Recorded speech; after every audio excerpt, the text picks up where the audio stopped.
Merci, honorable assistance, cher André Hoffmann. Il y a 3 ans, je prenais la parole ici à Davos, à cette même tribune. C'était en janvier 2023, à un moment où le monde était secoué par des crises successives. La crise sanitaire, la guerre en Ukraine, le renchérissement des matières premières de l'énergie et la confiance sociale profondément ébranlée pour beaucoup de nos concitoyens. Depuis quelques années, les repères sur lesquels reposait l'ordre économique international ont volé en éclats. La guerre est revenue sur le continent européen. Les tensions géopolitiques s'installent. Le climat, l'eau, la santé et la confiance sociale sont devenus des variables macroéconomiques déterminantes. Dans un monde qui doute de lui-même, le Maroc n'a pas choisi de repli ni la résignation. Nous avons choisi de protéger, de réformer et de nous projeter. Protéger notre population par un État social assumé, réformer nos fondamentaux économiques pour retrouver la confiance et nous projeter comme un pays pivot d'investissement à la croisée de l'Europe, l'Afrique et l'Atlantique. Dans ce contexte, la question n'est plus simplement de savoir où se trouvent les meilleurs rendements, mais où se construisent les trajectoires les plus solides. Et c'est à cette question que le Maroc, sous la conduite de Sa Majesté le roi Mohammed VI, que Dieu l'assiste, apporte sa réponse. Une réponse ambitieuse, humble et inclusive. Mesdames et messieurs, pour nous, tout commence par un principe simple. On ne bâtit pas un destin géopolitique sur une société fragilisée. Nous avons fait le choix de protéger d'abord. Face à la flambée des prix des années post-Covid, l'État a érigé un véritable bouclier autour des ménages. Plus de 13 milliards de dollars ont été mobilisés entre 2021 et 2025 pour maintenir stables les prix de biens de première nécessité. Dans le même esprit, près de 1,7 milliard de dollars ont été consacrés pour préserver la famille de toute hausse de tarifs d'électricité et d'eau. Et c'est ainsi que, sans renoncer à la discipline budgétaire, nous avons ramené l'inflation de plus de 6% en 2023 à un niveau inférieur à 1% en 2024 et 2025, parmi les plus bas de la région. Dans le même temps, le taux de croissance est en passe d'atteindre 5% à fin 2025.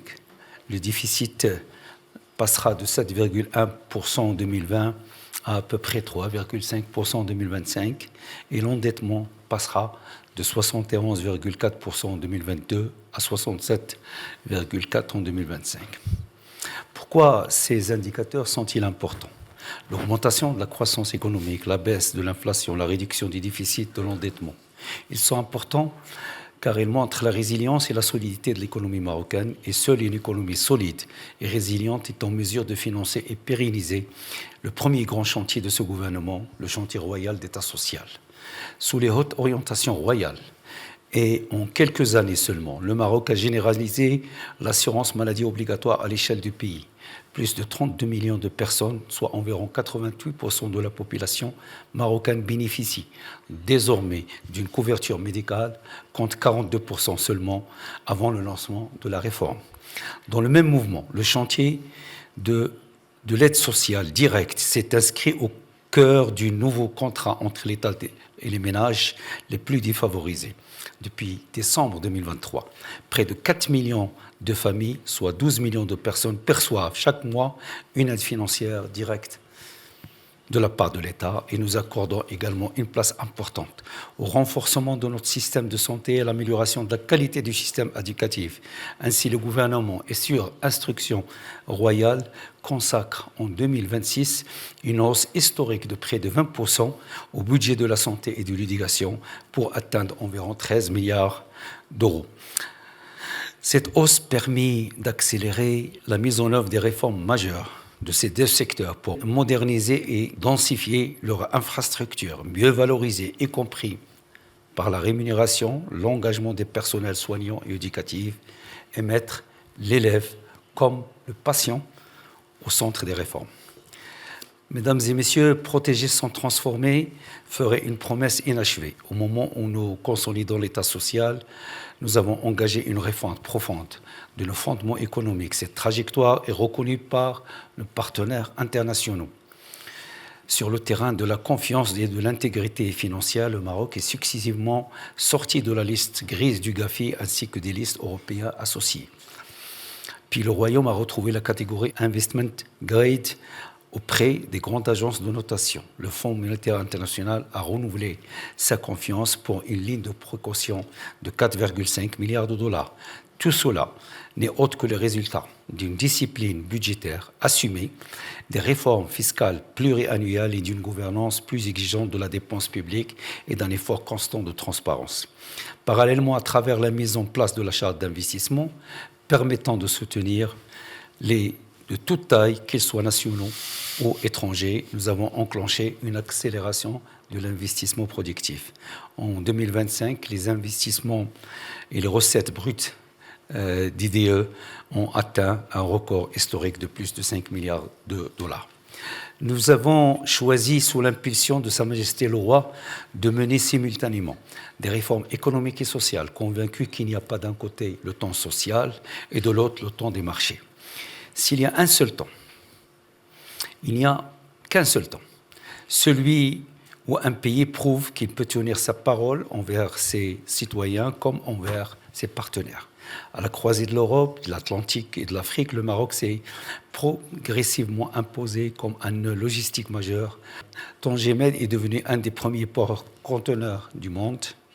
De nouveaux complexes portuaires industriels renforcent l'arc atlantique marocain et les corridors routiers, ferroviaires, numériques et demain gaziers dessinent une géographie de connectivité qui fait du Maroc une plateforme naturelle.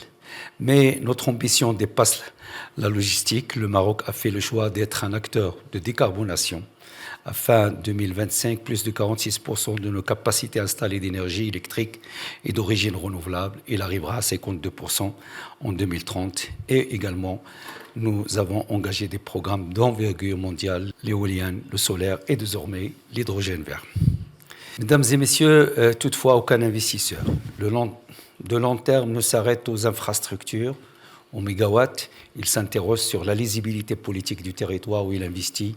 De ce point de vue, l'année 2025 restera pour le Maroc une année charnière, grâce à l'action éclairée de Sa Majesté le Roi, l'adoption de la résolution 2797 du Conseil de sécurité des Nations Unies le 31 octobre 2025 envoie un signal sans ambiguïté à la communauté internationale. L'initiative marocaine d'autonomie pour les provinces du Sud est reconnue comme base de négociation à entamer dans le respect de la souveraineté et de l'intégrité territoriale du Royaume. À cette clarification politique s'ajoute un symbole à la fois sportif, économique et civilisationnel, l'organisation conjointe de la Coupe du Monde 2030 par le Maroc, l'Espagne et le Portugal. Pour la première fois dans l'histoire, la plus grande compétition sportive planétaire se tiendra de part et d'autre de la Méditerranée.